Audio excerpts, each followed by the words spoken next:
Let's go for it. 60 minutes of jabbering. Yeah, doing 60 minutes. Cool. Easy. Right, okay. You ready your side? Yeah. Already here, yep. Okay, that's recording. Okay, 3, 2, 1. Welcome, dear listeners, to a special podcast episode all about Gridcon 3. This is recorded on the 15th of November 2022.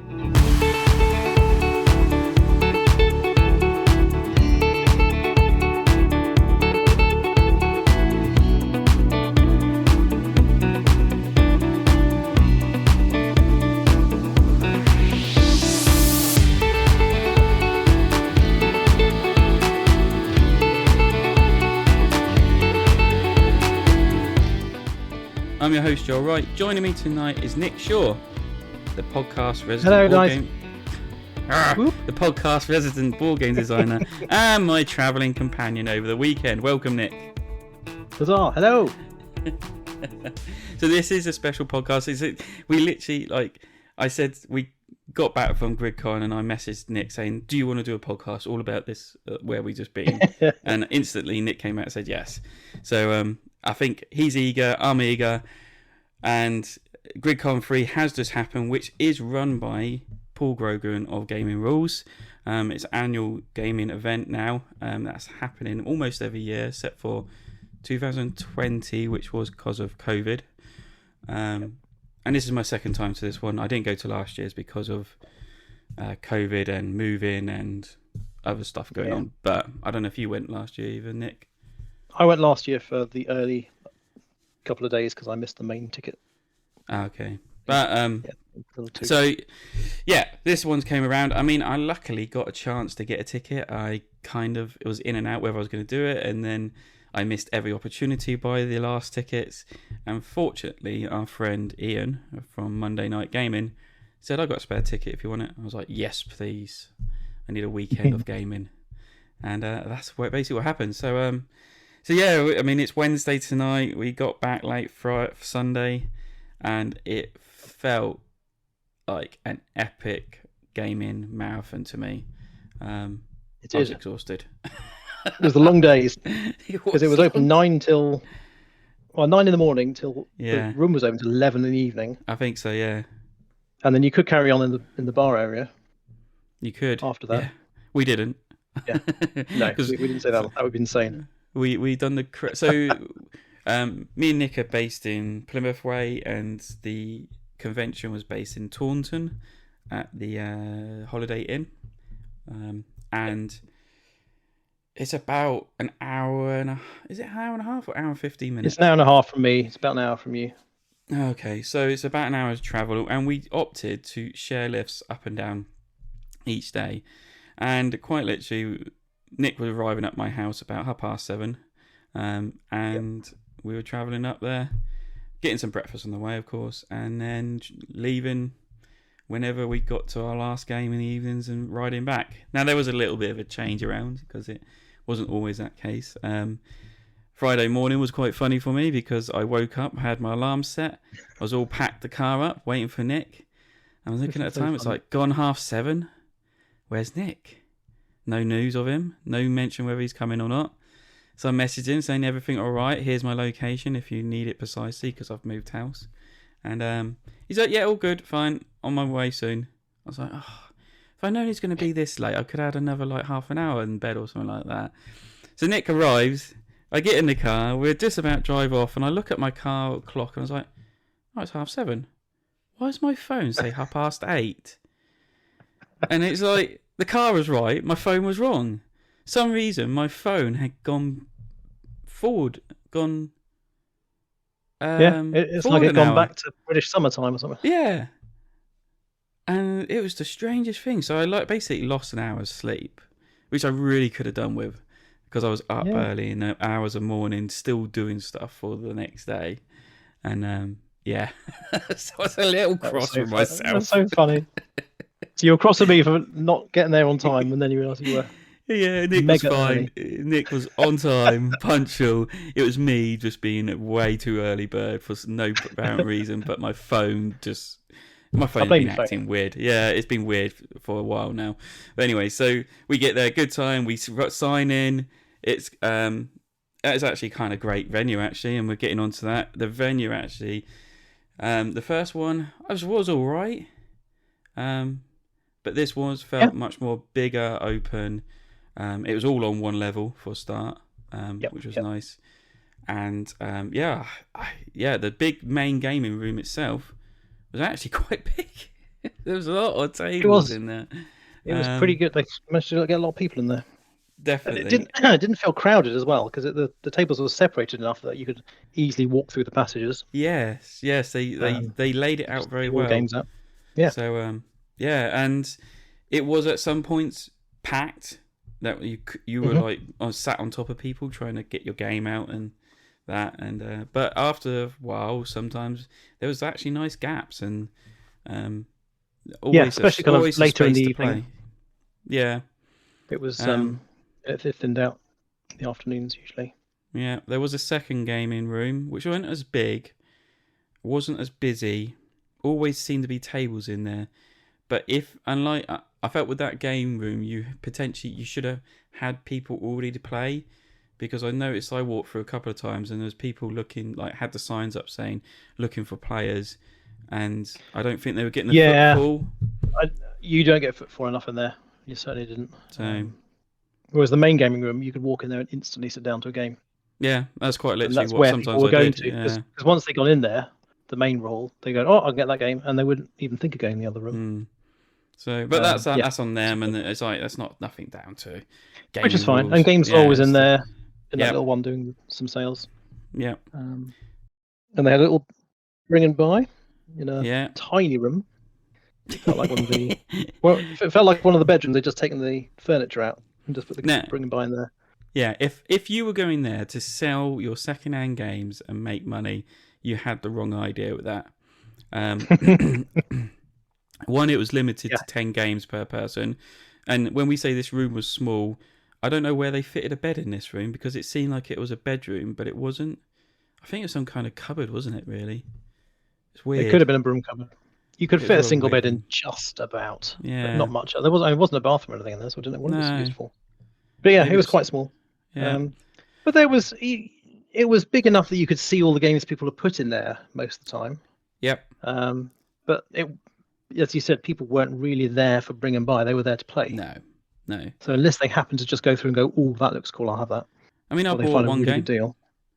I bought one game. I sold 3. I sold. So it wasn't 4. These were quite a few, including the one I bought in the car park on the last day. I'm literally packing my games in the back of his car. And he says, "I didn't know you had that game up for sale." I said, "It's been there all weekend." He goes, "I never saw it." He goes, "I'll give you some money for it." I was like, "Thank God for that. I don't have to take it all the way home." Well, I do have to take it all the way home. The first one off, but I had to drive it home. So if you're going in there to sell games, that wasn't the place for it. I mean, it wasn't. Paul Grogan wasn't taking responsibility for it. He said you put your games in there at your own risk. Yeah. You organise the sales yourself. It's not being manned. It's nothing really to do with it. It's just opportunity. They weren't making any money from it or taking any money for the charity. So it was your own risk. And I put my games in there at first, and I just went with the win with it. And I did sell a few over time, and it was nice when people said, "Oh, I'll take your game off you." I was like, "Thank God for that." It's like, I wonder what happened. But I did actually leave one behind when we quickly made a hasty exit on Sunday. Paul contacted me today and says, "Oh, you've left one of your games in the bring and buy." I was like, "Have I?" I was like, "Which one's that?" And he told me. I was like, "Oh, it's not that important." I said, "I'll collect it from you when I'm passing." So crazy. But that was good. And they did have a few rooms upstairs as well for quiet gaming. Which is a bit weird, because you had to go up 2 flights of stairs to the second floor, and they were effectively conference rooms, which were big enough for one game, because there was one table. Right. Which they were all full all the time. Every time I went through, they were full. Because I went to, I'll say this later, but I went to one of them which Richard Breese was running some playtest in. Which is very good for him, because he's quite hard of hearing, so being out of that general hubbub was very good for him because then he could hear the feedback and stuff. So that was good. All the other ones, I don't know if they were how necessary they were. I mean, people were using them, so that was good.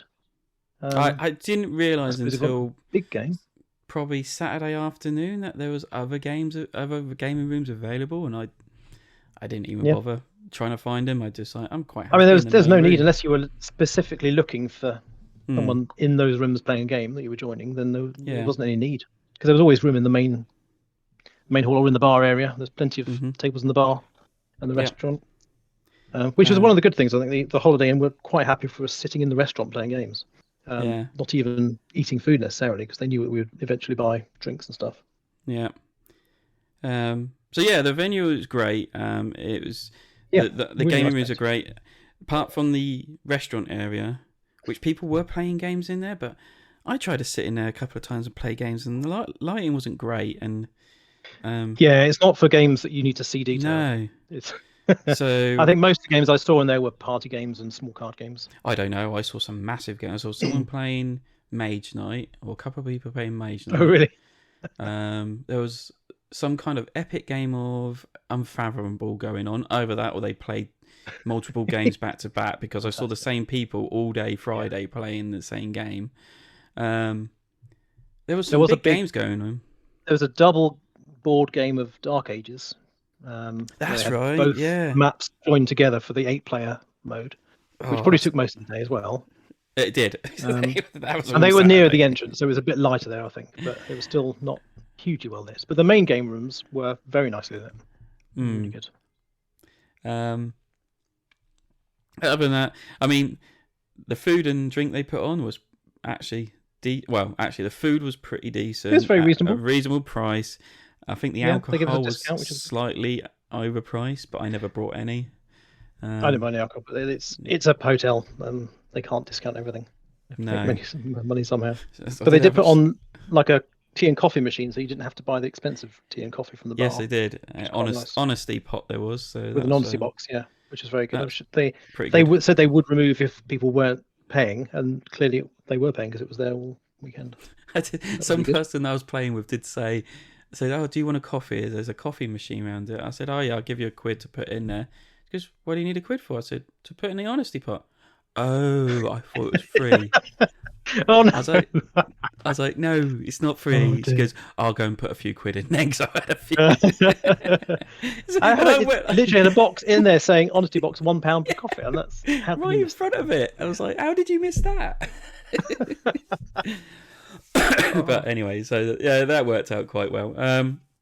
Organised games. So as normal, Paul Grogan, he loves his tutorial videos, playthrough videos at the minute, and he set up multiple games that he was playing throughout the game on his table. Also, he was teaching. I don't think he was actually playing them, was he? Well, I don't know. I think sometimes he was playing, but okay, he had some decent games out. I joined one of them, which I'll get to, and but there was one game that I think they played 2 games of Frostpunk, is it called? Yeah. Based on a video game, has this like tower in the middle. So that must have been a hit if he had played it twice. You organised a couple. You actually had to organise play a game, didn't you? Through the setup? Yeah, the organisers. Yeah, there's a Google sheet where you could put in organise some games if you want to join in. So I organised 2 games on the Friday, and I joined 2 other organised games on the Friday. So the entire Friday was planned for me, which is kind of nice to go in and just say, I'm going to do this, and this. Managed to amazingly time them precisely, so I effectively went from one to the other with just a little gap in between. Yeah. There's some overran, but that went really well. And that organiser seemed to work well as well, because you didn't have to organise anything; you just turn up and join. But and that was my ethos this year. The previous year, 19, Gridcon 1. Yeah. I went there. I actually booked out myself practically for the weekend of playing games, and I kind of regretted it because I walk around and say, I want to play that. I could play it. I've got this booked in. And then at some points, I was having to go to the people and say, "Do you mind if I not join? Because I really want to go and play that game." And they're like, "Yeah, whatever." So this time I said, "I'm not doing it. I was just going to go with the flow, and hopefully get a game in." And I had no actual issue with that. You were playing the whole time. Pretty much. Pretty much. So, what gap for things? So even though if you do go to next year's one, and you see the online organised play events come up, you don't have to book into it and guarantee it. You just need to look around, look for the sign saying need players, and join in with a game. That's literally what I did, and I had a whale of a time. It works. So, and I would say if you do want to join an organised game, I would do one like first thing in the morning, because then you're not having to panic that you need to finish a previous game. So do one of the ones in the morning, and then you could just go around, wander around afterwards, and see what's available. Yeah, I think Sunday morning I triple booked myself. I completely lost what I was on about. But anyway, that's probably fatigue kicking in at that point. But anyway, indeed. And then to top it off, the raffle was hugely successful. I think they made £4,500 for charity. Yeah, there was an extensive prize haul, and what I didn't realise was amazing. Yeah, I mean, Paul done a great job of getting all publishers together to donate stuff. There was some star prizes in that that I was just looking at. Oh, there's some really good, really quite costly games as well, which is really good. Yeah. And what I didn't realise was that, I mean, it was £5 a ticket for just one raffle ticket, right? But it didn't just win you one prize. It actually won you a group of prizes. So it'd be like they separated them into lots, didn't they? And there was and there'd be like a star prize if you want. Sorry, Nick. There'd be like a star prize, and then there'd be like a couple of a few games next to it. And so if your number got drawn out, they basically allotted it. So they went through the list. So whoever came out first got the top list in one, and they just went through that. And once they drawed it all, they went, so these are the winners, come forward and collect your prizes. And I was shocked my name got pulled out. I think I bought 4 tickets, so it's £20, and it was well worth a ticket. I mean, it's charity anyway, but yeah, I won a prize of really Endless Winters. So that was good one, amongst others. It is. I saw it being played quite a bit. Wish I could play it, and now I've got a chance to play it, so I'm glad of that. And I won a few other games, the Networks, an Exit game, and something else. Cousins War. Yeah. So it's nice. But anyway, I mean, not everyone could win, and people weren't bothered. If they didn't win anything, it was all for charity, and it was a great time. I did ask Paul whether if you got pulled out like multiple times, did you still get the prizes?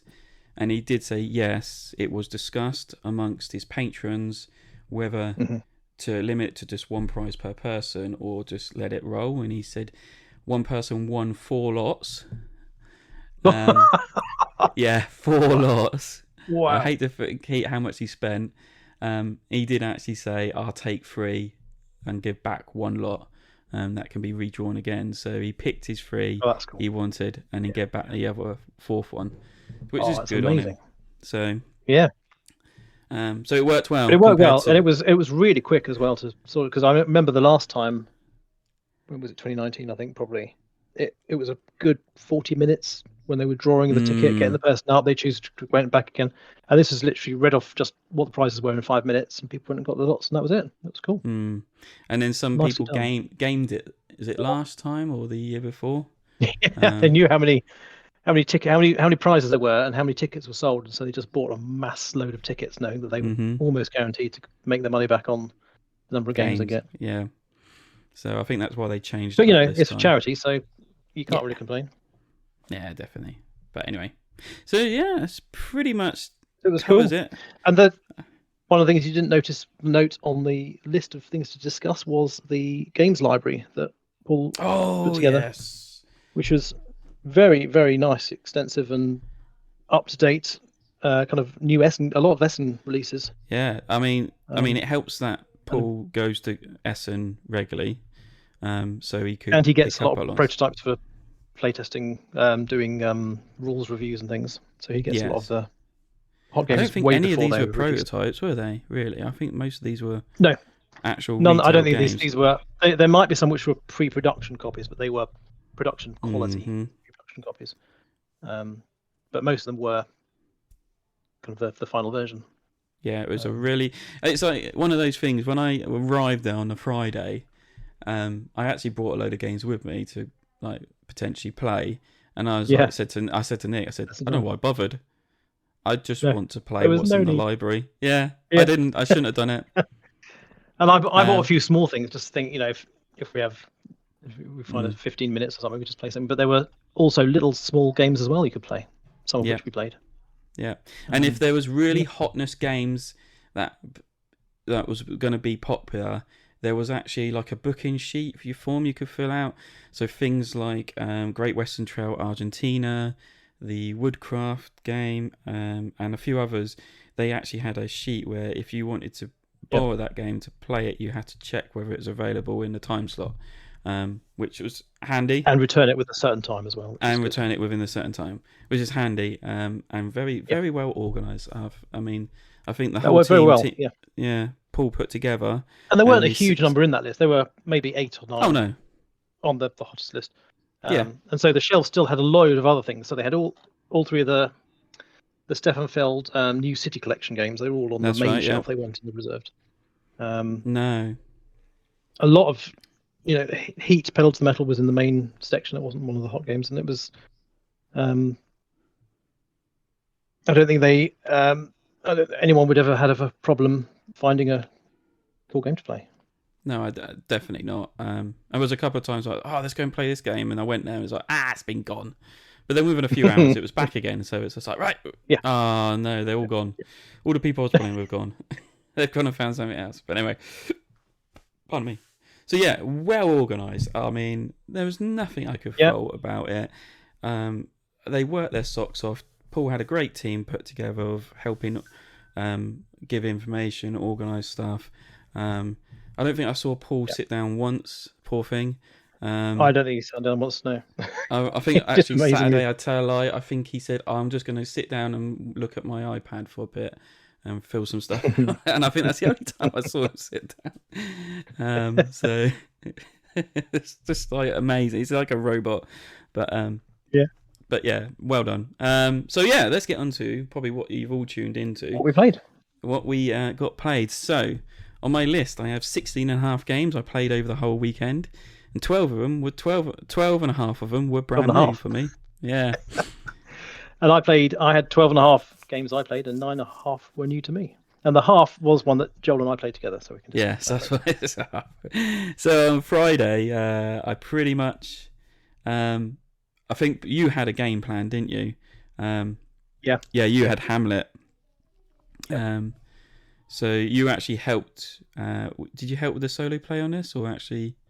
Yeah, I designed the solo mode for Hamlet, which is why it wasn't on my Essen list, because it was one I already had. So you already had that plan, so I was kind of getting there. I was like, right, I need to find someone to play with. Who can I play with? And lo and behold, I've forgotten his name now. Mike Nudd, the board game designer, walked past carrying a box that looked really intriguing, and it was called Time Capsules. And he put a sign out saying need players. So I was like, I'll play. I'm not doing anything.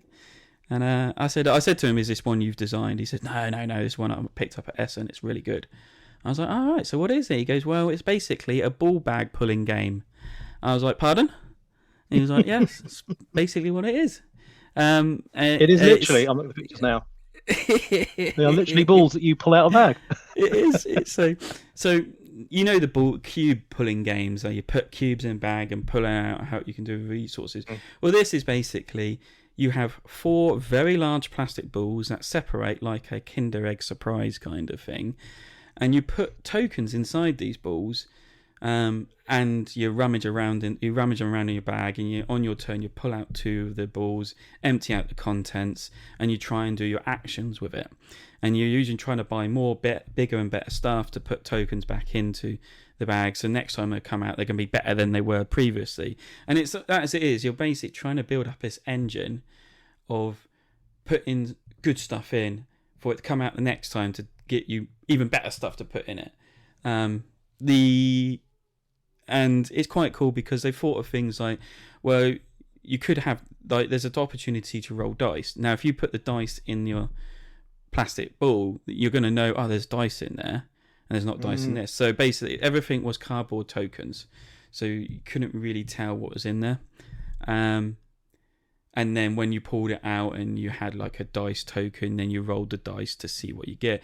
And like, there's different ways. So the main object is to try and buy artifact tokens, which are really powerful.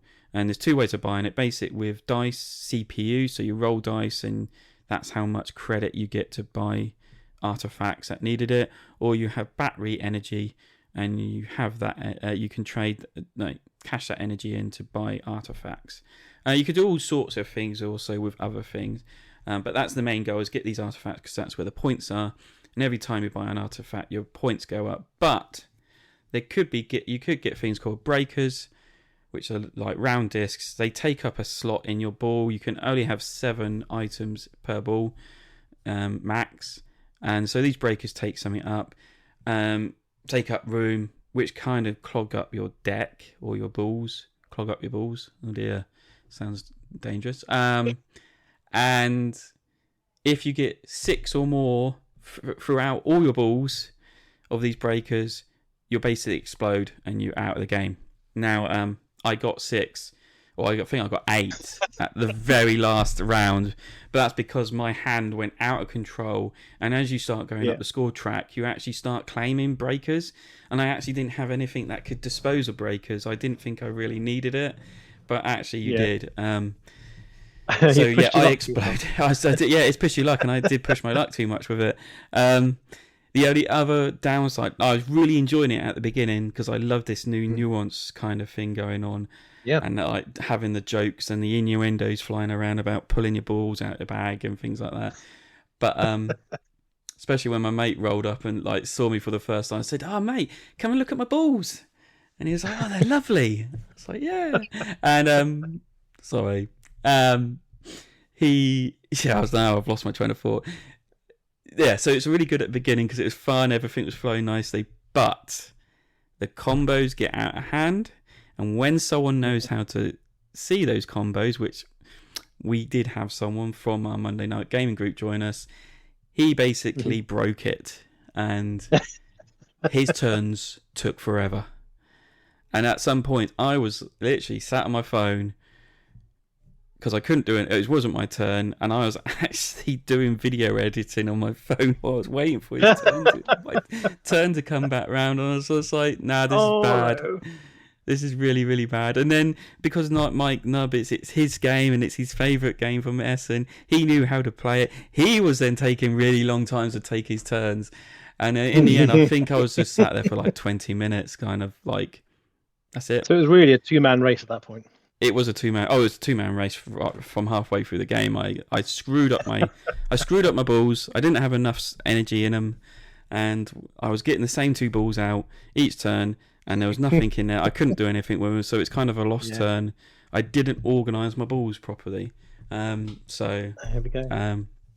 So yeah. Let that be a lesson to everyone. Yeah, Time Capsules. It's a great. What's the word? Nuance. Apart from that, nuance, yes. And in there, it was something that's not been really thought of, but their downtime was. I played it 2 instead of 4, maybe. Maybe there was only 3 of us actually, so it's even worse. Right, yeah. So cool. So yeah, that's Time Capsules, and it was actually on the Essen listing, but we all kind of bypassed it. But yeah, I didn't even notice it on the list. No. Straight past. No. Cool. So my first game of Friday, as we said, was Hamlet. I taught the game to 3 other players, so we played it 4-player. It's actually the first time I had played it multiplayer with actual other players, which was amazing. I've only ever played it solo or 200 solo, and it was a lot of fun. They all seem to have a good time. There is a common complaint with it from people who played it that the components are too small, which is kind of true, and that the iconography and the kind of the images on the tiles is very small, because it shows you what it costs to build them and what they do when you activate them. And so that is quite true if you are not used to the tiles. I could just see the tiles and see exactly what they do now without even having to look at the details. But if you're learning the game, you do have to kind of stretch across and bring it up close and have a look at all the details and then put it down again. But other than that little niggle, it went very well. It was a joy. I did manage to win, which I don't usually win games that I teach. So that was one of the rare occasions that I managed to do that, which I felt slightly bad at, because I think I beat them all by about at least 20 points. But it was a lot of fun to actually get to play it multiplayer. Yeah, no, not one I never got around to playing. It was on my potential list of playing, but never got the opportunity. After Time Capsules, I think I wandered a bit, and then I saw Beer and Bread was on the library shelf, and I thought, that was top of your list. Yeah. And Rob, actually, who had just been playing Time Capsule with, was standing next to me when I saw it, and I said, "Do you fancy a quick little 2-player game?" And he was like, "Yeah, all right." So we got it out, played it, and it's actually a pretty good little 2-player game. I really enjoyed it. It's a multi-use card system that works really well, and it was kind of one of those things that you're really thinking about. And I actually love some of the things Scott Ames, who made it, put into this, and this could be one of his best games, in my opinion, he's done. I think he excels at the smaller smaller games in general, because he does all the tiny epic games. He does. But I mean, I think he excels at that kind of size of game, the more micro-ish kind of game, rather than his bigger games are sometimes a little messy or a little too complex. I mean, I played a few of his tiny epic games, and they're all right, but they're just kind of doing that kind of, we need to cover this kind of setting or theme. Yeah, they're doing the same thing. But this literally was, he's come up with some great ideas. I don't know if they've all been done before. I mean, it's basic hand drafting, but then this second round, it's not hand drafting. It's taking from the table or swapping in and out. And the multi-use cards is, you play it down to get the resources, or you play it down to upgrade yourself, or you play it down to score what you've got in your pot. Yeah. But actually, the ones you play down in the first round to gain resources, you actually take back into your hand for the second round. So actually, those cards you play down, actually, if I play this now and get the resources, next round I can score that card because it's coming back in my hand, or I could play it as an upgrade. And it's really good. And I was just like, actually, I'm quite glad I pre-ordered this from Meeple's Corner, and it's actually just arrived in the shop, so I will be popping up to check it out. It was a surprisingly small box as well. It was actually surprising, because I've only ever seen pictures of the cover, and it just looks like a normal sized Eurobox, kind of a Ticket to Ride size, but it isn't. It's like a tiny little one of the Cosmos 2-player games or something size. So really cool. Yeah, nice and compact. Cool. So next on my list from Friday was I did back-to-back 2 prototype playtestings. So the first one was David Digby, who is one of my cohort solo designers. Was one of his multiplayer game prototypes called Whitstable Faversham, and that was very enjoyable. It's the way I described it was a pick up and deliver stock market game. So you've got boats that you're running, that you send out into the estuary by London to do dredging to catch various types of seafood, and you take them back and then load them onto the train and send them off to Canterbury or up to London or up to the north to sell them off. And there is a variable price market, and every time you sell certain types of goods, the stock goes up in that. You can also invest in buying all the other things. There was beer and gunpowder, which also had share stocks. And then at the end of every round, you could then spend all the money you've gained through investments on buying stock in all of these companies. And so it was an interesting push and pull of when to go and buy stocks, when to go out and dredge, when to just use the train to do tourist trips. It's a very clever design that he did there. So I enjoyed that quite a lot. So is he still working on it, or is it actually going to?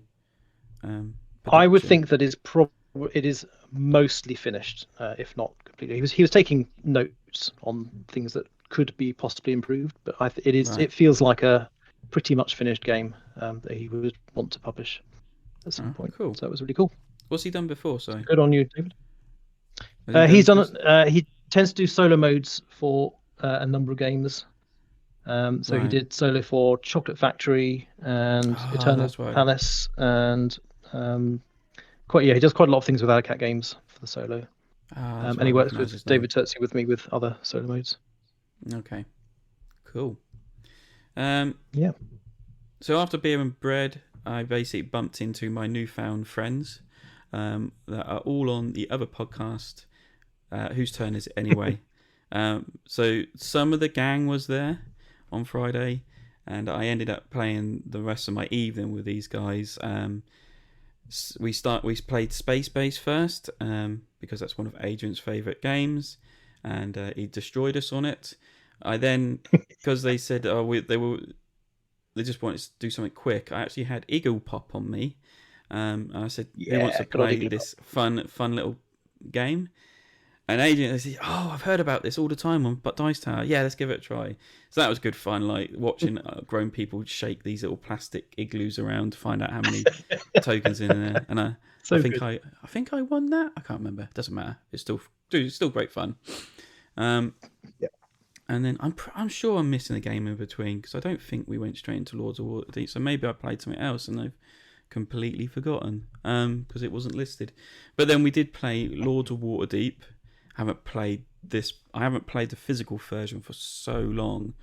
I've always played it the app version, and I got annihilated on that. Mainly because I couldn't get plot missions to like start combo and stuff. Every time I went to go to look at the board and say, I know that plot's gone. Who's taken that? Okay, I'll just take this points one then, and try to do the game with just points. And I actually probably could have won it, because I was way in the lead once they finally scored up. But then I had a lot of corruption. And when I say a lot of corruption, it was a score of -7 per corruption you had, and I had 7. So 7 times 7 is like -49. 9, yeah. Took me right back down. So that's my own fault for not getting rid of corruption. But anyway. And then we actually finished off the night with this game that I really wasn't interested in at all.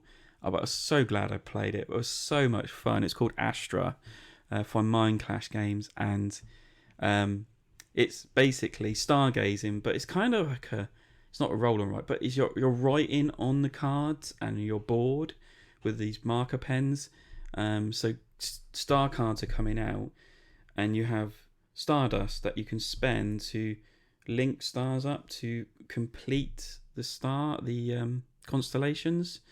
And if you finish the constellation, you get the card and you'll be able to use its power. But if you've helped mark out the constellations on it, you get a reward from the bottom of the card, and you get to pick, depending on how much you help, depends whether you get to pick first, second or third. And it's really clever. I really like that idea. And there's also this thing where, like, if you run out of stardust, you're going to have to rest to get your stardust back again. But when you rest, it moves this marker around, and where it leaves, if you've got constellations that you've tapped or exhausted of that type, you can untap them, but only you can, because you've rested and made it. So not everyone gets to untap their cards at the same time. You can kind of plan it out, that you say, right, I'm going to rest now so I can untap these cards so I can use them again next turn. Oh, it can be mean, because Marcus was on the right of me. I can see he's got 2 of the same category card that he's tapped, and I can see he's working up to untap them. So I had like a few stardust left. I just said, I think I'm going to rest. And I untapped my cards, and he just gave me the dirtiest look ever. And it was so funny, and it was really me. And it was actually a great fun, because there was one point I was walking around the gaming room at 10 o'clock at night acting like a dinosaur just to get a few victory points. And because of the game, not because you just decided to do that. No, I wanted to do it. But there was literally a card saying if you exhaust it and pretend to be a dinosaur and make noises as a dinosaur, you can get 3 points. And authentic noises, it said. Yeah, authentic noises. And if anyone joins in with you, they can get a point as well. No one joined in with me. But it was it was hilarious and great fun. I watched the end of that game, and that was very funny. So very funny to watch. You want to finish off Friday? Yeah. So my second prototype play of the day on Friday was a game. Richard Breese of Keyflower fame was running some playtests of his new co-design called Spiral Keys. I don't know how much I'm allowed to say about it, but he didn't say that we weren't allowed to talk about it, so I'm going to give a very vague overview. It is in the Keydom universe, so it uses a lot of the same iconography as Keyflower and Keeper and all his key games. So from that sense, it was easy to pick up. But the idea of it is you've got kind of a central island map, and then each player has their own island, and you have a number of boats which are sitting in the harbour in the centre of the main board, and the main board and all your boards have the islands kind of spiral outwards, and on your turn you will spin kind of the spiral. It has a 2-layer board with a kind of a clasp in the middle, and so it spins around halfway around the board, which pushes the boats out down the river and eventually out to sea, and then you can go fishing and then pull them back to your board, and then your board spins around and pulls them into your land, where you can then dock and then deliver buildings that you've bought blueprints for, and deliver meeples and deliver fish that you've caught. It was a very clever game. I really like the mechanics of the spiraling board. It was really clever, and it did feel very much like a key game, like a Richard Breese game, which helped because it was all the iconography from the other games. It was quite easy to pick that up. But yeah, it was a very interesting push and pull of when to launch a new boat, when to dock into an area to go and upgrade something. Yeah, very, very clever. I won't say much more about it in case he doesn't want too much information out there. But really enjoyed it. It's really good. Cool. And then my final one of the day was Tiletum, or Tiletum, apparently is how it's pronounced, which is, it's not a tea game, even though it begins with T. So it's not one of the many tea games, but this is a game by the designer of Grand Austria Hotel. So this is Simone Luciani and Daniel. It is Daniel Tassini. So Daniel Tassini does a lot of the tea games, but Simone Luciani does Grand Austria Hotel. So this was me teaching them. Or maybe it wasn't. It was Grand Austria Hotel. I get confused there. But this is a game that is set in France, or set in Europe in the medieval times and the Renaissance, and you are trying to travel around the map and help build up you're building houses, and you're building columns, bizarrely, why columns, to help them contribute to the cathedrals and all these little cities. And the whole thing is driven by a kind of it's not a rondel, but it's a dice selection matrix, which sounds much more complicated than it really is. You roll a whole load of dice of different colors, and you put them around these 6 spots, or this circular area, and the number of the dice corresponds to the action you can do that round, and the value of the dice is how many resources you get, and the opposite side of the dice is how many action points you can spend on that action. And that spins every round, every phase as well, so that the values of each action changes. And you're drafting the dice, you're trying to get resources to change them to deliver to complete contracts, to get people into your houses to complete. You're trying to build you build buildings and columns and contribute to the cathedral. So it's a very, very URE kind of convert resources into other things, but everything was interlinked, and you wanted a bit of this and a bit of that, but then you wanted to use that for this. And it was I enjoyed it a lot, and everyone who played it, I think, enjoyed it as well. So Mark from our group was playing as well along. I think he enjoyed it a lot. And I managed to win that one as well, which was quite amazing. I managed to win that because I'd only played it once before, two-handed solo, just to learn the rules. But I think that was enough to know where I could get points from, and so I was probably good 50 points ahead of the rest of them at that point at the end, because I was just going cathedral crazy and building cathedrals everywhere, which gives you a whole load of points. But yeah, very enjoyable, but very Euro-y game. So if you like kind of complex Euros, then that's one to check out. Awesome. So yeah, so that's the end of Friday. Drove back. I don't think I still got to sleep until about 2:00 in the morning, and then I was up again. That's because you were printing out posh stickers for your name badge. I upgraded my lanyard thing because I got home because I had to print out more stickers. I printed out proper stickers for my bring and buy stuff because previously I just handwritten and stuck it on, and then I thought actually I'm going to do this quickly, and I quickly done it. It didn't take long, and then I was like, I'm going to upgrade my lanyard and put a proper Devon Dice logo on and my name printed out and stuck that on. So yeah, I went to bed late again, or early in the morning, and I was up early and again. And actually, this is where it changed because the plans was Ian was it Ian meant to be driving? Yeah, I think Ian drive. Yeah, Ian was going to drive Saturday. And well, he did drive Saturday. Yeah, he did, but they didn't pick me up because I decided. Well, I had to go and watch my son in his karate tournament. Was actually just down the road from Taunton.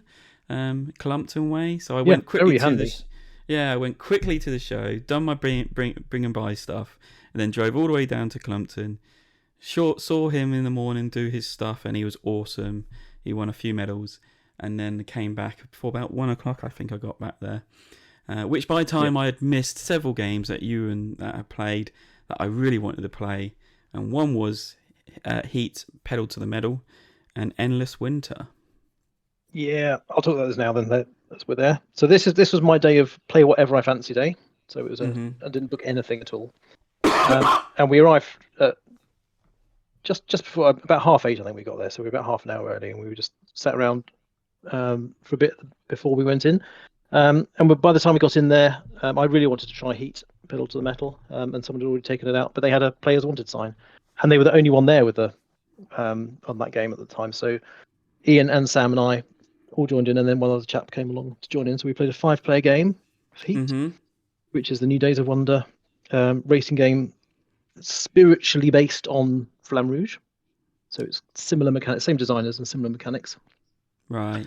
And it was very enjoyable indeed. I really enjoyed it. We played it in, I think, with the rules teach, we played it in about 45 minutes. So it played really quite quickly. We played on the base maps. There are 4 maps you get in the box, and we played on the recommended starting map, which is the USA map. And what you're doing basically is you all have a car that you're racing around the track, and it's 2 laps. And the first person crossing the line wins. Everyone has a deck of cards, which are effectively all movement cards, plus some stress cards, which I'll explain in a second. And 1 heat card, and you have another separate deck of your engine heat cards, which you can add to the deck during the game, which slow your deck down but allow you to do extra things effectively. So what you'll be doing on your turn is you select the gear that you want to go into, and that's how many cards you can play on that turn. If you want to shift more than 1 gear at a time, you have to take heat, which goes in your deck, in your discard, and then you're playing the cards, and that is your speed. So the value of the cards will give you the speed that you're going to go. And that will be the number of spaces you move, which is nice and simple. The stress cards, if you play a stress card, it means that you just draw cards from the deck until you get a speed card, and then that is added onto your speed. And that is effectively all that happens on your turn for the main action. The fun complexity is you moving around the track. Everyone's moving simultaneously, but you do it in turn order. But thematically, you're all moving simultaneously, so there's no real blocking. If you land right behind someone or right next to them, you get to slipstream off them and move 2 spaces forward. And if you're the very last player at the back of the pack, you get an extra boost at the end. And you can choose to boost to gain an extra heat and then just flip another card if you want to really push it. You can do that as well. But 3 points around the track, there are tight corners. And if you go over the corner at a speed faster than the corner's value, you have to effectively take heat for the difference. And there's only a limited number of heat cards you have. I think you have 6 of them, And if you run out of heat cards, you spin out and you have to reset back and go back to gear 1. And so it's a really interesting push and pull, which felt very much like it was a race game where you are accelerating through the straights, slowing right down to try and get around the corner without spinning out, and then suddenly trying to accelerate up again into high gear, slow right down again. And it's continual jostling back and forth with all the other players, and especially with 5 players, you're always slipstreaming off other people, and very much enjoyable because it did feel like you were racing around the track. So it was very cool. We played just the base with no expansions, but in the box were a number of other modules you could add in for adding weather and supporters, which give you boosts. There were 3 other maps with different layouts, with different number of corners and different speeds, tightness and longer straights and things. So yeah, a lot of variability in the box there, and it does have a solo mode for all you solo players out there, which simulates 2 other players. So yeah, very much enjoyed that. Awesome. And I think the club's getting a copy instantly, aren't they? Well, no, it's like they're purchasing one. They're going to get a copy as soon as they can get hold of one, because it's not out in retail yet in the UK, unless I think there's one store which got some copies from Essen, which it's selling, but other than that, there are no other copies in the UK. I've just seen the other shop in Exeter has actually just put them up, so I don't know how he's got hold of any. Because officially it releases in January, I think, is the street thing for the UK. But yeah, some are listing them. So it was very cool. The next one I played was Endless Winter, which you mentioned, which is a fairly big box game, which delivered from Kickstarter not too long ago. And this is where you are playing in the Stone Age, and I think it's Stone Age, you're trying to kind of build up your tribe.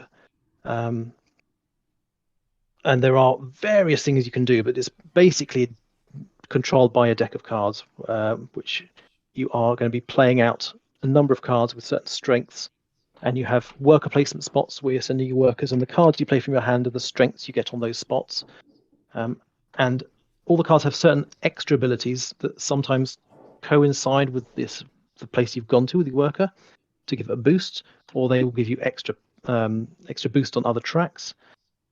You could recruit other people to give you more boosts.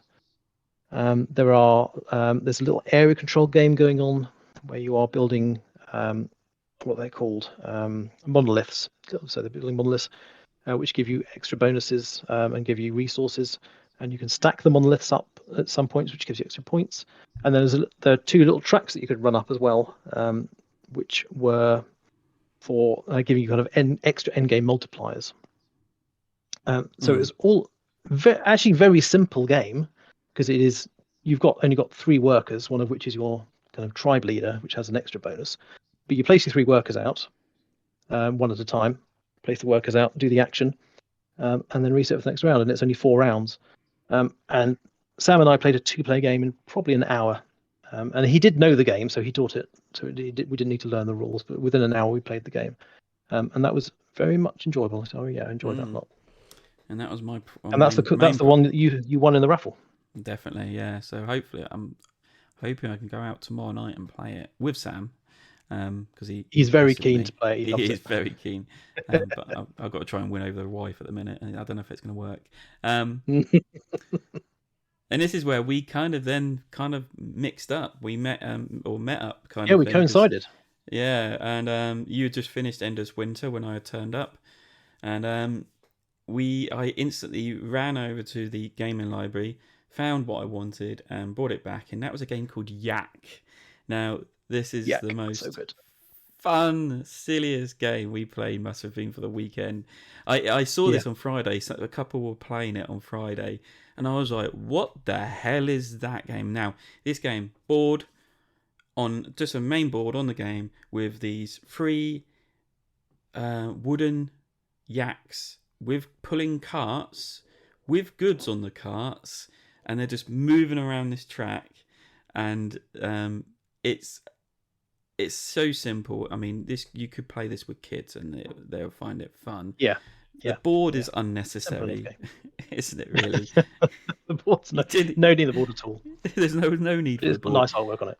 But and you get, as a player, you get 3 cards, a little play mat, and you don't own a yak. There's just 3 yaks well, it depends how many people are playing, but each has a yak, and you play a card down, and you're either going to take goods off the yak, trade goods from your player board for bricks off the yak, or trade with the market in the middle of the board for goods.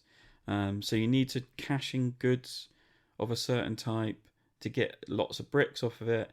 And with these bricks, you're trying to build this kind of pyramid tower. And basically it's based on this tower of different coloured cubes. If they're joined together, you score points. If there's lots of groups, you score points. There's lots of ways to score points. But whoever does their 4th row, completes the 4th row of this pyramid, finishes the game, and then you tally up. And it wasn't even that. It was just us 3 moving these yaks around the board, making silly noises, going boop, boop, boop, boop, boop, boop, boop, boop, boop, boop, boop, as they move around. And the first player mark was a little baby yak, which was so super cute. We were just having so much fun with it. It's just so much fun. It's hilarious. What I liked about the yak carts they were putting is that each one has a certain good you can't put in it that turn, and then at the end of every round, all the yaks move around in the clockwise or anti-clockwise direction. Yeah. So there's always one that's coming next that you think, I can't trade bread with that one, so I'm going to have to get the bread out of the current one because I need the bread because I need to exchange a certain number, and that cart's got like 6 bread or something. So that was really clever little mechanic that was added in that actually I think made the game that much more gamery. Yeah, and then you could you could play without that rule. But... Yeah, you could. You had this big bag of quarry. It's called a quarry bag with all these coloured bricks in it, and in it was also white blocks. White cloud fog, isn't it? Fog cloud. Fog, wasn't it? And every time you pulled a fog out, it turned the yaks around, and it was like you instantly be like, "Oh no, I was waiting for that yak to come around," kind of thing. But now it's going the other way, and then the fog goes onto this little stage, which we thought was pointless at first, but it's kind of still pointless. Yeah, we misread the rules. Misread the rules, but we did backtrack a bit. It was like, oh no, these all go back in. Then it comes out again, and once it's all out again, there's only like 1 fog cube in the bag afterwards, which makes it like unlikely for it to move around. But yeah, we had a great time playing it. I think Nick ended the game, which we all had another turn or something like that. But then you have to calculate up like your pyramid, how you built it with the different colours in the different groups. And it was just so funny because it was like endless points gaining because like we counted up our pyramids and it was like, oh, I've just won by like a few points. And then I was then reading through the thing, oh, and now add 4 points for having this token, which Nick had. It goes, oh, now I'm in the lead. And I was like, and then, hold on a minute, you get 1 point for each crystal block you've got in it. Oh, I've got 1, 2, 3, 4. Do I get that? Hold on a minute, I'm a bit confused now. And then it was like, for every single block on it, like, you get a point. For all this, you get a point. I was like, it was endless. And in the end, I don't know actually who won. It's just like... I won in the end, I remember. I won by like 2 points, I think, something like that. I think it was a very close score at the end. Sometimes you play a game and then they get to score and it's like, is that it?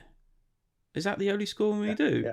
And then this was just like over the top score, and it was just like, yeah, you score for whatever you've got on your board, it doesn't matter, kind of thing. It was just like, but it was one of those. I think it was great fun to play it the once, but I don't know how many times I could play it because it actually was quite basic and simple. It is a bit too simple, I think, for playing too many times. But yeah, for kids, brilliant. Families, it had been wonderful. Yep. But yeah, for the mature gamers or that, good at first. It'd be a good fun end of night one, wouldn't it? Yeah, it was. And then we rolled on to Wok and Roll. This is a popular game that was being constantly taken out of the library, and it's basically a roll and write game where you're making up Chinese food for the menu, and you cross off stuff. And it opens up more stuff, and it was one of those. Because it's clever. It had 4 white dice and 2 red dice, and the active player rolled all the dice, and then everyone could use all the white dice, but the active player could also use the 2 red dice. So there's and they could do like a Yahtzee rerolls. They could reroll anything 2 times if they wanted to, and then then you're trying to build up your menu that you have and get the right ingredients to create the menu, and you're trying to get groups of certain things. Or you could use recipe book icons to gain kind of power-ups, which you did very well at. You got a whole load of those special bonus power-ups, which I think won you the game. It was cute. It played in 20, 30 minutes. With learning the rules from the rule book at the time. Yeah. It went down well. Definitely. And then we moved on to another dice game called Dice Manor. Now, I kind of think this was like the worst game. I mean, it wasn't bad, but it wasn't great. Yeah, it wasn't bad. It was, I think, underwhelming was how I would describe it. So this is the new Arcane Wonders Dice Tales Essential one game, which is not due out until next year. So this was kind of an early copy that Paul had, and it played perfectly nicely. So you have dice you're rolling, and then you choose one of the number groups that you rolled, and you have to assign all the dice of that number to various spots on the board to effectively bid for tiles to add to your manor. You then add the ones you've won to your manor, and you're trying to get the best kind of route through your manor to have a great show, a great grand opening, and also moving up on certain advertising tracks as well. And mechanically, it worked perfectly fine, and it has the look like Castles of Mad King Ludwig, where you can make these weird shapes. But it was just slightly underwhelming for how much it had been hyped up by Dice Tower and others. And there was nothing, as you said, there was nothing specifically wrong with it. It just wasn't very exciting. No. I mean, and it took us probably an hour and a half to play. So it was a decent length. But once you've done the same thing 3 or 4 times, then there's not much more to get out of it.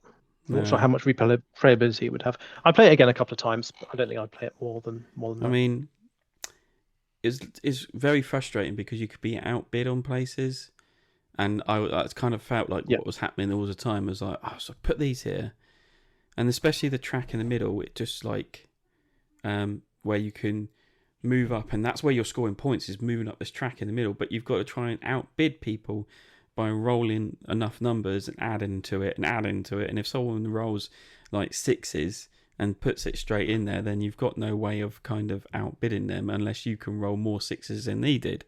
But it's a bit bad. And you do have these reroll token chits as well, which you can use to reroll or adjust, which worked fine. But slightly disappointing, that one. I think that was the only game I played the whole weekend actually that I was slightly disappointed of.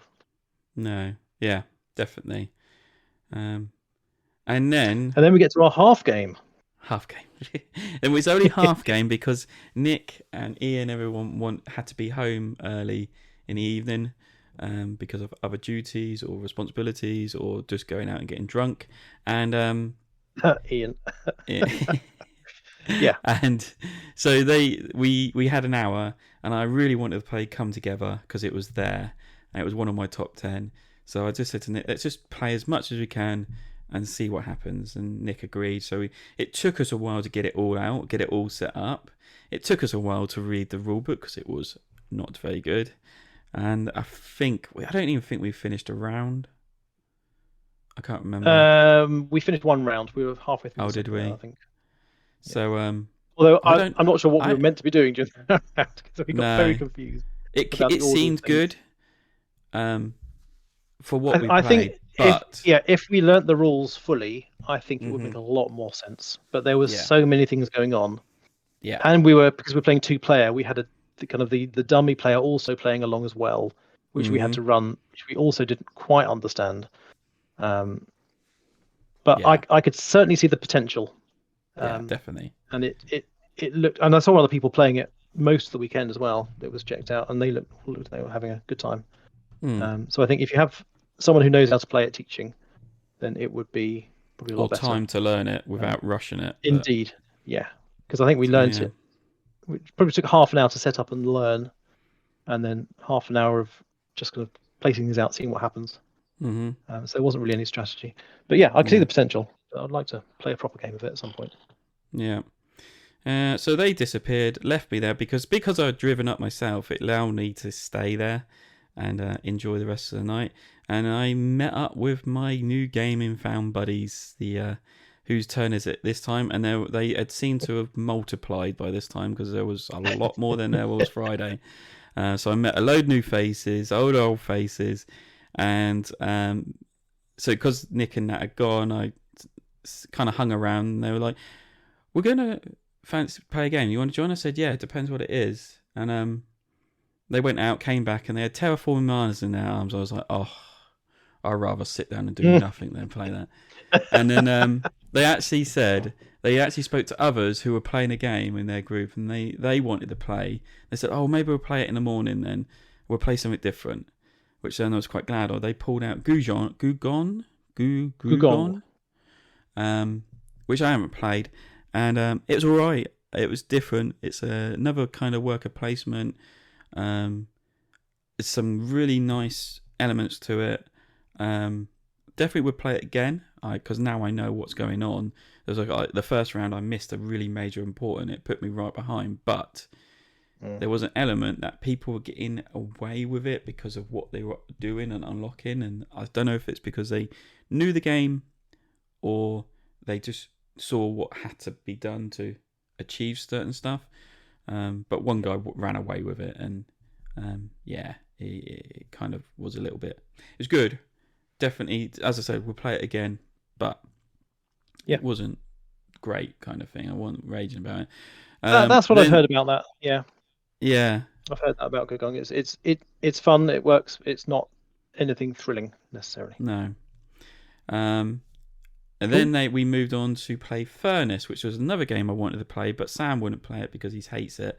So they brought out Furnace, and wow, I really enjoyed Furnace.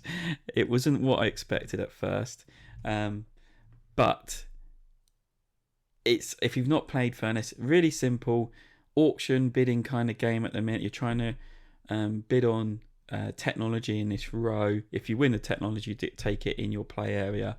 But even if you get outbid on technology, you get resources from that. So you earn resources depending how high a marker you put out. So everyone gets 1, 2, 3, and 4 markers. And so if you put a 2 marker on a card and you get outbid, you get 2 lots of whatever produce or something it does related to it, which is quite cool. And then the second stage is, once it's all been bid and everyone clicks in their cards, you then action or you work your cards, and you basically kind of like tap them, exhaust them. And we just played the rule of you can do it in any order, but there is a rule where you have to start from the left and work your way along your technologies. But we did it in any order, and it didn't matter really. And so you tap it, and you have to do all the card on it, and then you can go to the next card and tap it, and you're trying to manipulate the resources you gained previously and turn those into points or money, or turn them into different resources, which then you could use on a different card to turn those into points. So you're trying to manipulate and work your goods through to earn points. It's a bit of a brain burner. Because it's like, I need to get this good to use here. But if I use this card now, then I can't use the second bit because I don't have those resources yet. So I need those resources. And you're just trying to mid-max it game, and it doesn't matter because everyone's doing that simultaneously. So there's no thing. Everyone's just trying to work it. You just rely on everyone's honesty to say they've done it. And actually, I thought I wasn't going to do that well, and I didn't care. I actually had fun trying to do that. But I actually came very close. It was a very tight game at the end of it. Even though someone seemed like he was running away, at some point he was earning 14 coins from one technology. Oh, wow. It wasn't that close. I'm just going to check to see if I can quickly see what it was.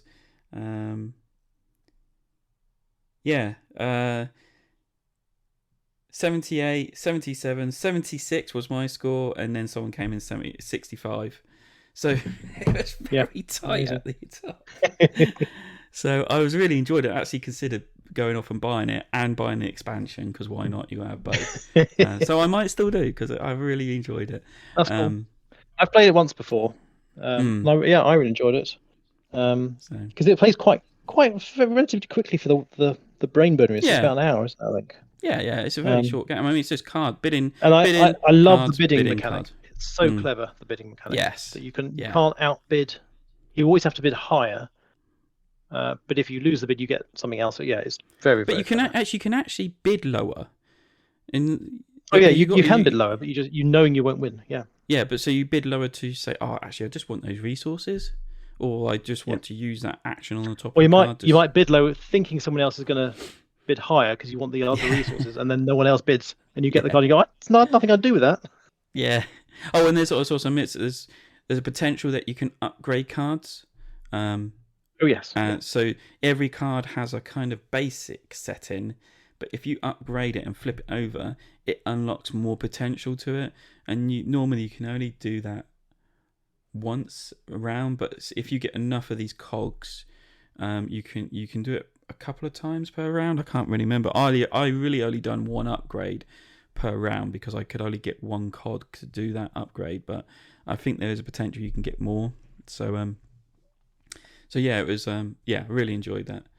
Cool. And then because there was now 5 of us, and the other half of whose turn is it anyway went off and played more Lords of Waterdeep, they were kind of scratching their heads, and I said, how about we play the Hunger? And Adrian was with us, and he was like, actually, let's play that again. And the inside joke again, because Adrian was there the first time, is like, you've got to be back in the mountain to score. As everyone understand that. And but again, it just released more chaos because so I'm laughing even before I've told the joke. But halfway round, one of the guys, Marcus, great friend of mine, he ran all the way in to get a rose. So he had a rose. I ran to the end and got a rose as well. So we're on the way back, and this guy had picked up a card, I believe, where if he landed on someone, because you had that push mechanic on it, and pushes them back or forwards, if they had a rose in their play area, they have to discard their rose. They don't trash it, they just discard it. And so he landed on Marcus and made him discard his rose, and Marcus was shocked. He was horrified at this incident he just performed on it. And then it's for some reason, it must have been late, we must have been delusional, but we just started singing Kiss from a Rose from Seal, and we're singing away. We're all like just singing parts of it. It was hilarious. Oh, and then one of the guys sat next to me, goes, looks at the board, looks at Marcus's cards, he goes, "Oh, it's actually a rose." Oh, we just looked at it. You didn't know that you were singing it for a reason. Oh, he said, "I just thought we were singing songs." I said, "Oh, it's just like, it's amazing. This single games brings some of the best gaming experiences I've had, and I'm absolutely loving it. And I can't wait for the expansion. It's actually, this game has gone from it's an okay game to being one of my probably top 10 games now, which is just amazing. That's brilliant. I actually and it plays nicely. Playing. What's the player count on it? Is it 3? 6? It goes up to 6. Yeah, and we played really 5. Good. It did take a little bit longer than probably what a 3 would be, but I think you need you need a high player count for it, because it really adds when people are pushing and pulling people away. The interaction, people said it's almost a party game. It's that kind of level of interaction going on with people. So yeah, great. Hunger is one of my favourite games at the minute. So that's really cool. And again, brings another element of surprise. But anyway, so yeah. And then I drove home and still didn't get to bed until early hours of the morning because I decided to watch the F1 sprint race for some stupid reason. Oh dear. Late nights was but luckily I wasn't driving the next day. You were driving, so I drove the next day, yeah. So Sunday, again I left at 7, went to pick up Ian. And I noticed before I left that Ian had posted a photo of he the night before he got back, because he went out to do an escape room with some friends who were down, and they went on to the pub afterwards. and he posted this photo at 4:30 in the morning.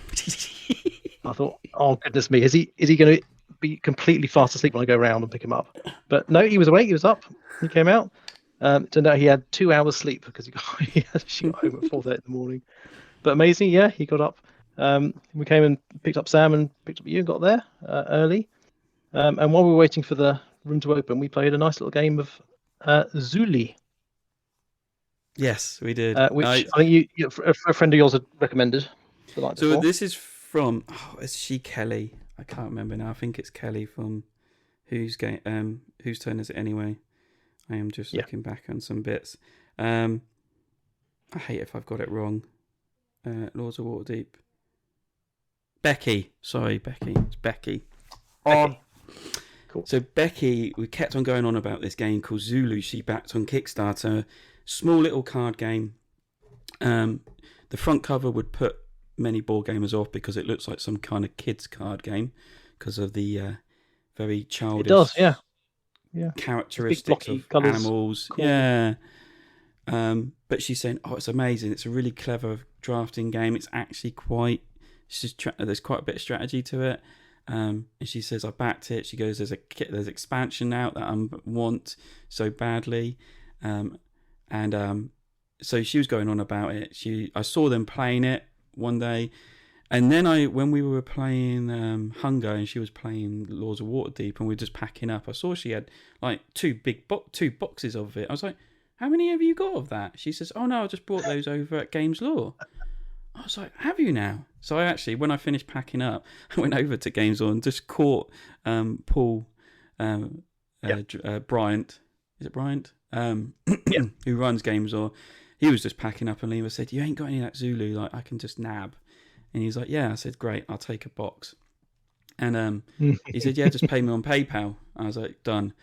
So I grabbed that, got back in the morning, and we were waiting for things to open up. And I said, Sam, you know how to play this. Show us how to play it. So we played it. Oh, it was funny, wasn't it? It was so good. And it was sold to us as, I think you said it was like Ark Nova in 15 minutes. And it was literally like, I mean, it's not exactly the same, but it is thematically like Ark Nova, where you're building up an Ark, a zoo. But it has those little combos where you have to have the right size enclosure for the right animals, and then you have to have the right habitat for the animals. And it's drafting like Sushi Go. So it's like someone's taken Sushi Go and Ark Nova and merged them together, which is the most wacky idea you can think of. But it works amazingly well. It was really very enjoyable. And what was the best thing with these packs that I got from Games Law is they actually came with the expansion in it. So the expansion takes it to 6 players and adds in some cool little animals like red pandas. I love red pandas, but and hippo and some other features to it. So it got a bonus bargain by picking it up there. And when Becky realised it was the expansion in the game, she said, I'm going to give my copy to a friend of mine and keep one of the new ones. So Zuuli, really great. Cool. I'm looking forward to showing this to many people. And he's really, the designer, I was looking him up earlier, he's really active on Board Game Geek and like interested in what the community comes up with, because there's a couple of cards in the box there where you can create your own cards. And someone's already put a plug up saying, what ideas do people have, and share them here. Yeah, because there's blank cards on the deck, aren't there? Yeah, and he's like, I'm all for this. Let's see what the community comes up with. So look out. This could be a storming game. Chris Peacock. I hope I said that right. Unfringed Games, or Unfringed is basically the publisher, but he's the designer and the artist of it. So very cool. Little self-published game that looks like it's going to do very well in the future. It's pretty good. And then you moved on to your only organised game. This was organised game. So Paul Grogan had a spreadsheet list of games that he was organising to be played with designers, or games he wanted to get played as part of routine, and you could sign up and put your most desired to play in order. And there's about 8 games on there, I think. One of them was with you, Nick.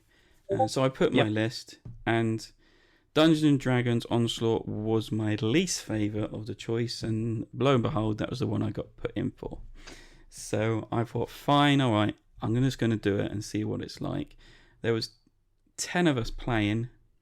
So Dungeons and Dragons Onslaught is basically based on D&D, but it's kind of like a skirmish game where you're in a team of two teams, and you're fighting NCP kind of monsters, fighting each other, fighting the other team, or trying to get to control points and earn victory points. And you've got these dials that move around on your player board that like indicate your health, your speed, whether you've used a special power which has a cooldown process on it. And it was good, but with 10 players I just found it like boring. You played with 10 players? I didn't realise that. Wow. Yeah, there was 10. It was 5 on each team. Each had their own player. Right. Yeah. So you do the initiation. You like the team that went second last time gets the first card for initiation. Then you deal out a set of cards for the rest of the 10 initiations, and then you decide together as a team who's going to go first, who's going to set whatever card you got in hand. So you might have 1, 3, 4, 6, 9 and 10 kind of thing. I don't know if that's enough. Maybe it's too many. But anyway, so you have 5 cards, and you'll have to like, right, who's going to go first? Well, if I go first this time, I can do this, and then you can come in and do this. And it was all that kind of team working out and processing. But like, if you were kind of like, I'm just going to be over here, run into the scoring zone, so I'll go last maybe and see what happens. But if you're like I'm going to go off and going to kick their asses kind of thing, then you're all in it and you're kind of working out as a team, and that's quite cool. But as I said, if like you've had your turn, and the only problem is dice rolling. 2 D20s, you roll both, and you take the highest score that you want. You add on modifications that you've got, and if you beat their armor, you do damage. If you roll a 20, it's a critical hit. If you roll a 1 on any dice, it's a loss. I rolled 3 1s, probably in a row, which I was just like, I could nearly flip the table. I was just like, that's just typical. Well, it was funny because one of the other people on the other team had this mind control power where she could take control of a character and do whatever they want with them. And at least like kind of taking an action with them. So he took control of my character, which moved me out of the way, and then she was going to attack one of our own players. She rolled a 1 when it done the attack, so there's a big cheer for that. But like it's just like, okay, I've done my turn. Now I've got to wait like 20 minutes for everyone else to go through their turns and probably get back to mine. And I think halfway through, I just said to the guy who's kind of captain, I said, I'm not enjoying this. I said, can someone else take my character and play with him? Which he said, yeah, fair enough. So it was great. It was I mean, the miniatures were already pre-painted. It was kind of great. There was a lot of rules to understand. There was a lot of rules people trying to figure out, because I think it's still kind of early prototype, but I mean, if it's just 2 of you, and you're like, we'll just play 2-player kind of thing, that'd be great, because it'd be like that kind of old school Heroescape kind of thing. Picking who you're going to play and how you're going to play them, and it's just you against the other person, or maybe even 4 people might be all right. But with 10 people, that's a lot, isn't it? For especially a learning game as well. Yeah. So I pulled out of that. And that's when they'd done the raffle prize, and I was walking around with a big smile on my face and teasing Sam with my big new acquisition. And and then you had been playing the new Great Western Trail Argentina. Indeed, the Argentina version of Great Western Trail, which is very cool. So we played this with Ian and Paul Harris, of HandyCon fame. And one other chap, Andrew, who came to join us. And it was very enjoyable. I haven't played Great Western Trail probably for 3 years. And so I'd watched a kind of a rules refresher the day before because Ian had said that they were going to play it, and invited me to join. So I was up to speed on the base game, or the original rules. And so Paul took us through the changes for Argentina, and all the changes actually worked very, very well and kind of solved all the issues I kind of had with the original version. Mostly of which was the stations when you deliver your cows to San Francisco or whatever it is at the top of the map.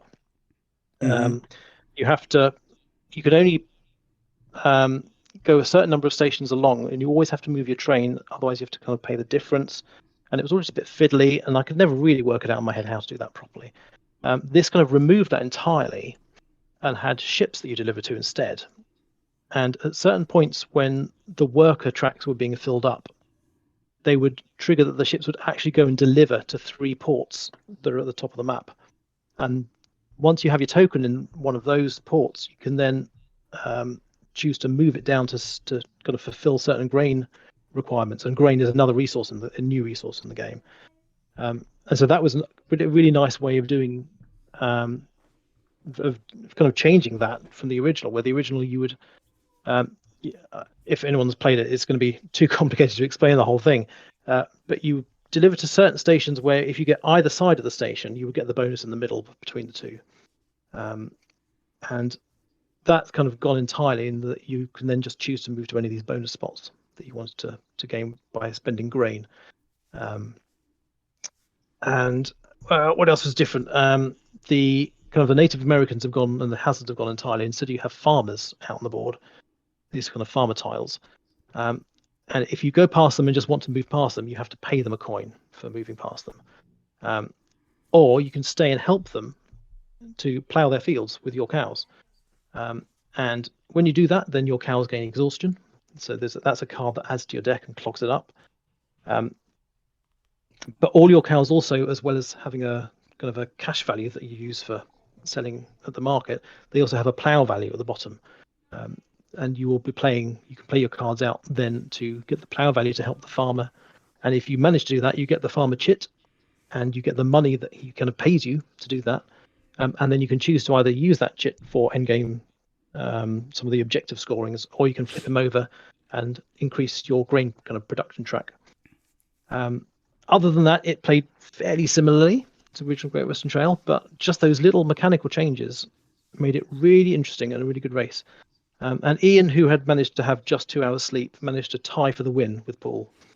So kudos to Ian for, despite having barely slept, that still was managed Paul to Harris. tie for the win. Harrison? Yeah. Harris? Paul Harris. Who's a massive big fan of Great Western Trail, the original. Yeah. So, and Ian's a big fan of it as well. So they were two Ian loves titans. He knows it very well. Fighting over it, and I think getting a tie together weren't satisfactory for them. They had to beat each other. So the only thing is, I noticed that Great Western Trail Argentina seemed to play quite a long time. Whenever I saw someone playing it, it seemed to go on quite a while. I don't think it's necessarily any longer than the original. It didn't feel longer. It certainly didn't feel like it was. I mean, it took us 3 hours with a teach. Right. With a teach for the changes, and we had a number of breaks in between because we had the 2-minute silence for Remembrance Day. We had the raffle. That made all one the of the guys had to go back and the other guys had to go back and empty their rooms at one point. Okay. But it certainly didn't feel like it was slow at any point. It wasn't. It didn't drag. It was really enjoyable. Yeah. Okay. Now, I mean, I Friday when I joined, first turned up and was playing the balls game. The guys next to me were already set up Great Western Trail Argentina beforehand and were just starting it, and they were still playing it when we had even finished. Which I thought, blimey, if I've been sat here for 20 I wonder minutes, if they were learning it from the rules. I think they were, maybe, or it was new players, because that will slow down. Yeah, because we all knew how to play, which was a big advantage. So while you were still finishing off that, I jumped into a game of Oak with my friend Marcus. This was one of his favourite games that he'd purchase recently, and so he's like, yeah, we'll play this. I can teach it. So Oak's quite a strange game. It's worker placement, but you're kind of like pagans. Is it pagans? I can't remember now. But kind of being a kind of bit hippie-ish, like collecting stuff from the forest and making potions or trying to upgrade your cells. So basically, it's like worker placement, but you can dress your meeples up, and they get special powers if you put certain items of clothing on them. I'm literally mean you get wooden meeples, but you can put headdresses on them, or capes on them, or bags over their shoulders, and it gives them little bits of power or potential, which is quite cool, quite a novelty. And they actually work quite well. I enjoyed it, but I think I need to play it again, because now I know how to play it. I was like, I missed a few bits about it.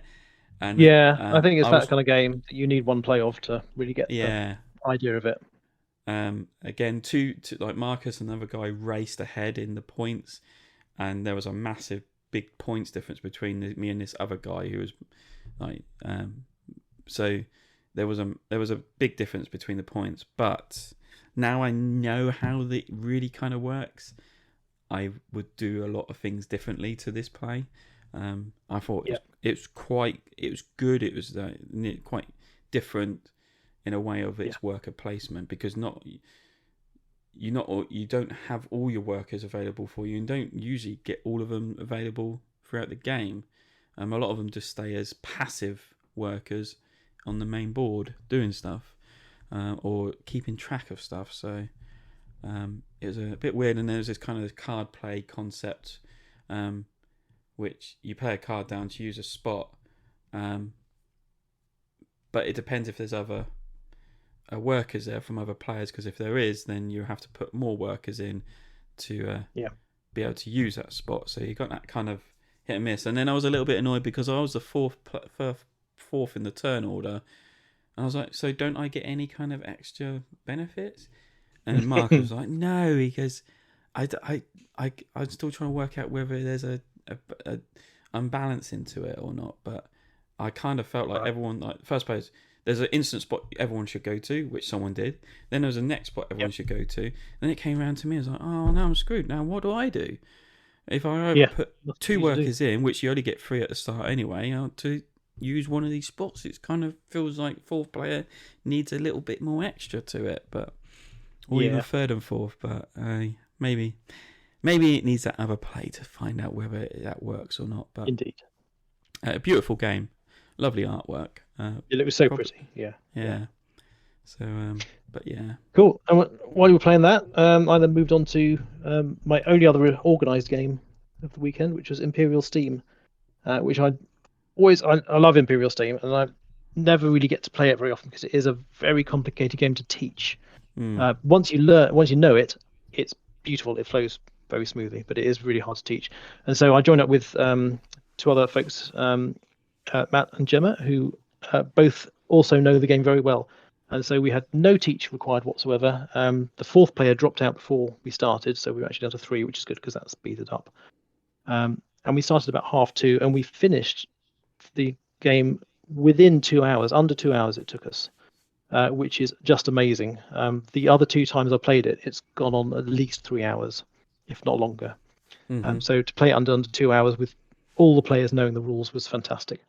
And it played, as I said, very, very smoothly when everyone knows it. You've got, I think, 14 different actions you can take. So when you're learning, it does take a lot to take all of that in at once. But the basics is you're building a train route through Austria in the 63 or so, from Wien in the northeast down to Trieste in the southwest. And everyone's trying to vie for the routes, and you have to get goods to build the train tracks. You have to get contracts to get money, to get investors, and then you have to fulfill the contracts. And whoever joins Trieste first triggers the end of the game, or if you get to round 8, it triggers the end of the game. And at that point, if anyone hasn't joined to Trieste, then they have to pay the other player all the route connections that they're missing to get there. And also, if no one joins Trieste, then you don't have to complete any contracts. So all the contracts are worthless. So then it's really down to money. But we did connect to Trieste. And so Matt managed to join it to Trieste on his last action on round 7. And I just spent the whole of round 7 building up to build 2 tracks, which was 1 track short of getting to Trieste, which I was planning to then build in round 8. And I just hadn't noticed that he'd got that far down. And so he managed to trigger the end of the game. And effectively, I wasted a whole round building all the resources I need, which did give me some points at the end, but not a huge amount. But the score was still pretty close, and he did win the game. But it was within probably 10%. I think I came in second place. So yeah, very enjoyable game of Imperial Steam.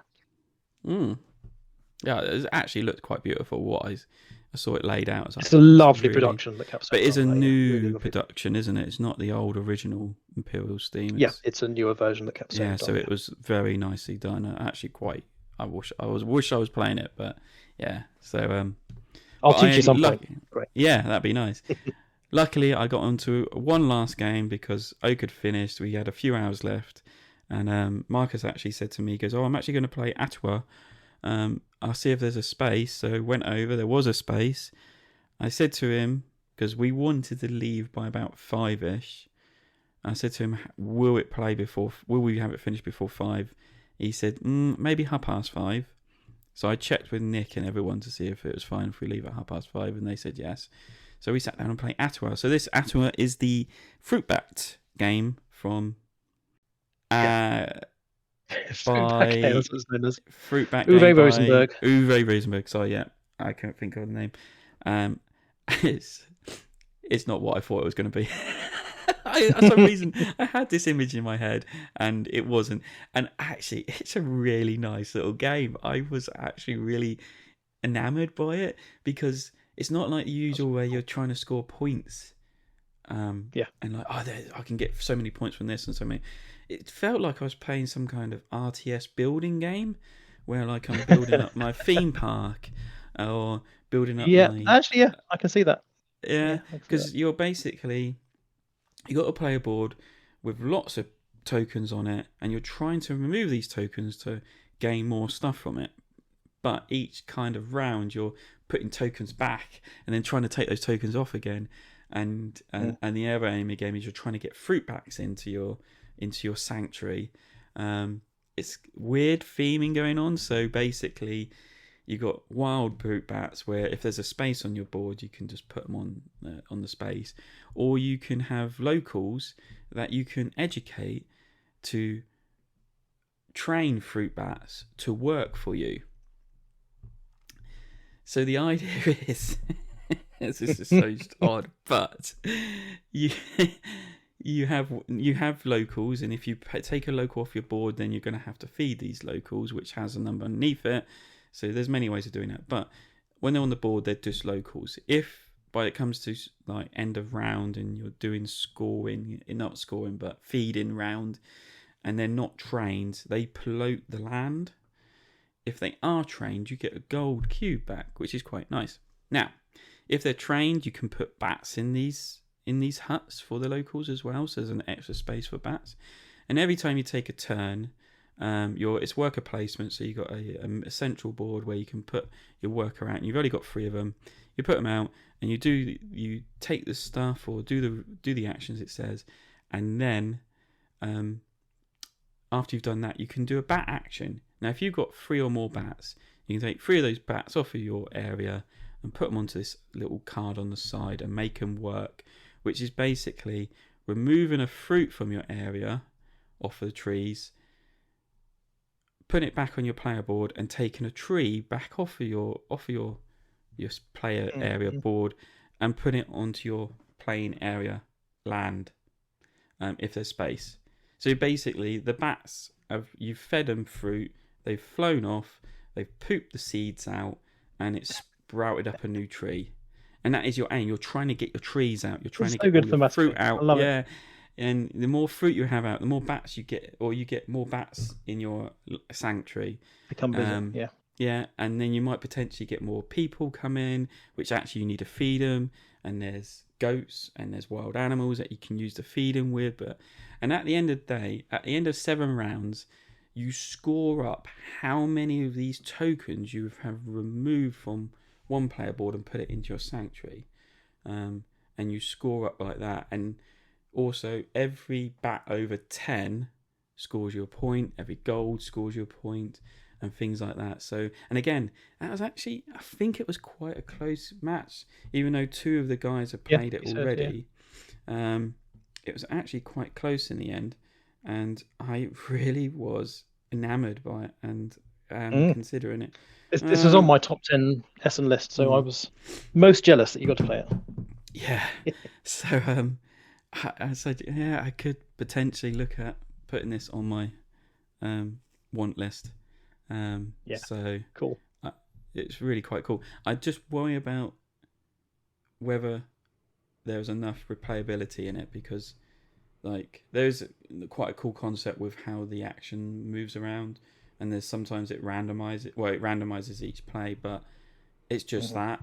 And then the other random thing that comes out is land tiles you can buy to put into your area to make it up, how that works out. But other than that, there's not much more to it. So I do wonder. Yeah, whether... I think it is a lighter weight with Rosenberg.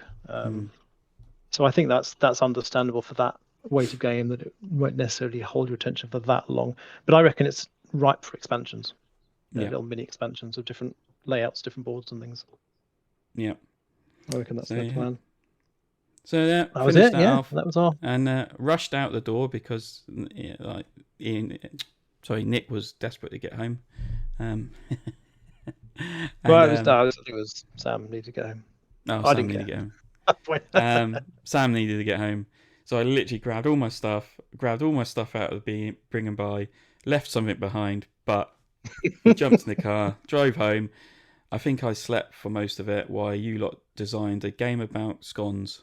And Ian's game, Going Scone. It went way out of hand. It was so funny.